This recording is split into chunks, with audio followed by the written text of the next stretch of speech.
Hello, welcome back to my channel. So something I frequently see people say is they miss the good old days of Love After Lockup. The days where they felt like it wasn't so scripted, they felt like everything was more genuine.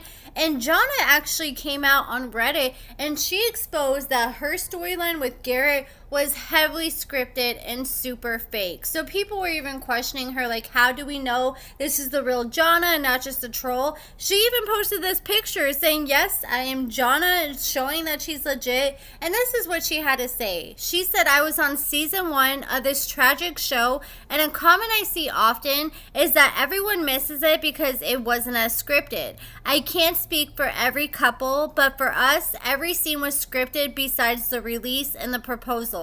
They didn't care about the truth. They had this story in their mind that they wanted to tell, and they would just say to us that here's the situation we want you to act like happened, and money talks, so we did it. That wasn't our first time having sex. We didn't meet on a pen pal website. I actually co-signed on his first car. The whole scene of him pulling up with a surprise was fake. We wanted us to get married on TV. I said no, but I compromised and I suggested an elopement where I leave him at the altar. They agreed. The fight where he came home at 11 p.m., it was fake. It was 2 p.m. and they told us to act as if there's 3 a.m. and then posted a time that they knew would get people to think that I was overreacting. My dad not only approved of Garrett, they went to weekly lunches. I'm so sick of the tracking thing being used against me. I have like 20 people's locations. It's a safety thing. We're talking about a guy who was fresh out of prison and hanging out with sketchy people. If I hadn't heard from him, I would worry he was dead or in jail, and it wasn't a trust issue. So not only did I act, I should have gotten producer credits. I was the theater kid who always dreamed of fame, and I was ready to put on a show and help Garrett get some cash flow immediately after his release. Garrett and I were not a match. We fought and both did things that we shouldn't have. I won't ever dispute that, but judge us for the facts, not the fiction. Full transparency, I recently filmed an update and we just sent over the footage that they would like me to post to promote the episode. The heavy zoom-ins on my double chin and clips of Garrett commenting negatively on our sex life have left me no choice but to speak out. And then she also commented in the comment, she said, honestly, it took me months to agree to it, but the timing was ideal for little cash. And she's talking about doing this Where Are They Now segment. She said, since I was moving to another state, and we all know that's costly. They of course assured me that this would be a positive episode about how life is for me since the show. I believe them because I did a few other projects with them, and I didn't think the edit they gave me was as bad as the one I got during the season. I guess I still don't know how bad tomorrow's episode will be, but just based on the few 10-second clips I've seen, I'm not feeling good. So someone else asked her, like, that line she said on her season, if you can't handle me at my worst, I don't have a best, if that was something the producers told her to say, or if that's something she said on her own. And she said that was something she said on her own, but she said the producers did feed her lines and things to say during her confessionals though. Then someone else commented and they said, if you didn't meet him on the pen pal site, where did you all meet? And she responded and she said that she met Garrett in the daycare of the gym that her mom used to manage when they were like 12 years old. So they've known each other for a long time before the show even happened. Someone else asked her if she was concerned if she was going to get in trouble for speaking out, and she said that her NDA actually expired a year ago, so now she's ready to tell it all. And someone else asked, so that whole segment where she was walking with her dad at the park and all of a sudden her dad got super passionate, was arguing with her because she felt like she was rushing things too fast with Garrett, and he ends up slamming his coffee on the ground super hard, screaming. And someone asked her if that was real and she said no. They made her and her dad walk around the park over and over again and have conversations, and they felt like he wasn't being passionate, angry enough. So the producers kept making Johnna and her dad retake the scene over and over again. Finally, he got sick and tired of it, and he's like, you know what? I'm just going to give them what they want, be super dramatic, and that's when he decided to chuck the coffee at the ground. So now let's talk about the Where Are They Now episode last night that gave updates on these two. So they have not talked at all since they broke up and they were on the show. So Johnna moved to Kansas City, and that's my city. So I may end up running into her one of these days. And like when they were showing her apartment, I instantly recognized where that is in downtown Kansas City because I used to live in an apartment right behind where she's currently staying. And I'm shocked she moved to Kansas City because there's really nothing up here besides like Chief Stadium and the Power and Light District. But she said that she's young, she's not tied down, and it's the perfect time to pick up and move to another state and explore it. And plus, she said it's a lot more affordable to live in Kansas City compared to Texas. So Garrett is living in Florida. He's still working at the same restaurant that he was working at when he first got out of prison. He's been working there for over 6 years now, and he's gotten in trouble one time since he was released from prison. He got a DUI, but he says since that he's managed to stay out of trouble. So Garrett said that when he was with Johnna, they didn't really have this crazy chemistry, and it wasn't really crazy in the bedroom. He said it was just okay. And he says the girl he's with now, they do it every single day. She likes to go out with him every single night. And Johnna said that she's happy that he found somebody that's like him because it could never be her.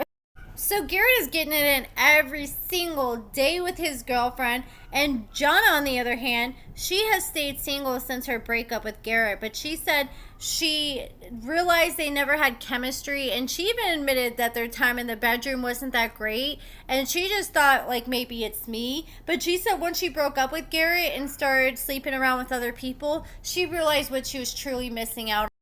Now she can get off and enjoy it, which is something she was never able to do with Garrett. So Garrett has been with his current girlfriend for a little over a year now. He plans to propose soon. And according to him, he claims that he's been faithful to this girl the whole time. And he says when he went back and looked at himself on TV, he realized the whole bushy beard he was rocking and the beer belly wasn't a good look on him. So he started taking better care of himself, eating better, and he's lost over 30 pounds since he was on the show. So then Johnna and Garrett were both asked how their DMs were looking. And even though it's been over 5 years since their season premiered, their DMs are still getting blown up to this day. Some people hitting on them, some people talking crazy to them, and even Garrett at one point had someone that we all know in his DMs. And that is Lacey. So according to Garrett, while Lacey was juggling John and Shane, she was hitting up Garrett in the DMs, and Garrett said he thinks Lacey was trying to make him boyfriend number 3. Like, she was trying to have a love square going on, not a love triangle, a love square.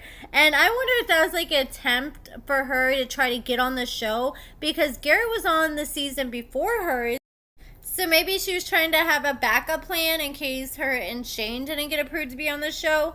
But he said that Lacey was in his DMs heavy, and she kept trying to get him to come out and come visit her in her hometown of Virginia.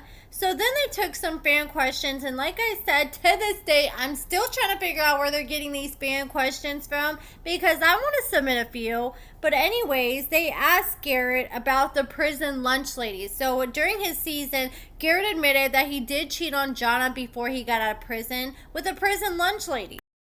So Garrett says that the prison lunch lady came on to him and eventually made a move, and he said he would have never been the first one to make the first move because he knows how serious the trouble he could have got in. So she makes a move on him, and then they're just hooking up in the cafeteria, and he had other inmates looking out for him, and any time that some guards or somebody was approaching, they would drop a pan as a warning signal to stop, and then Garrett would go back to acting like he was measuring sugar and making food. And man, let's just hope they weren't doing it like right next to the food and adding like a little special sauce, if you know what I'm saying, to all the prison food, because that cannot be sanitary, banging in the cafeteria. And let's just hope he at least washed his hands between sticking it to the lunch lady and weighing out his sugar. So then Johnna was asked about the engagement ring that Garrett gave to her when he proposed to her, and she said she ended up selling it. But the messed up part is he was making payments on that ring with a credit card that was in his and her name that they shared together. And whenever they broke up, he quit making payments on it, and she turned around and sold a $5,000 ring for $800. And to this day, even though she no longer has the ring, she's still having to make payments on it because she doesn't want to mess up her credit. And all Johnna cared about when she was in a relationship with Garrett was just getting married. And she said that pretty much gave her tunnel vision to where she was ignoring red flags. And she said she saw her other friends were getting married, having kids. So she kind of felt pressured that she needed to make something work, even though it was clear that her and this man weren't compatible at all. And Johnna now sees that she's trying to force something to happen that wasn't good for her just because she wanted what everyone else had so bad. And I was going back and watching old clips before I made this video, and I was watching the clip whenever it was her birthday and, you know, they fought the night before. And so there's already tension at her birthday party, but she was trying to put on a smile and just act like everything was okay because she already invited her friends and planned the party. So she goes to this party, and the first gift that Garrett gave her was that little box, and she opens it, and it was just a single chocolate strawberry, and it was all melted. Like, the man couldn't even make like a dozen or a half dozen.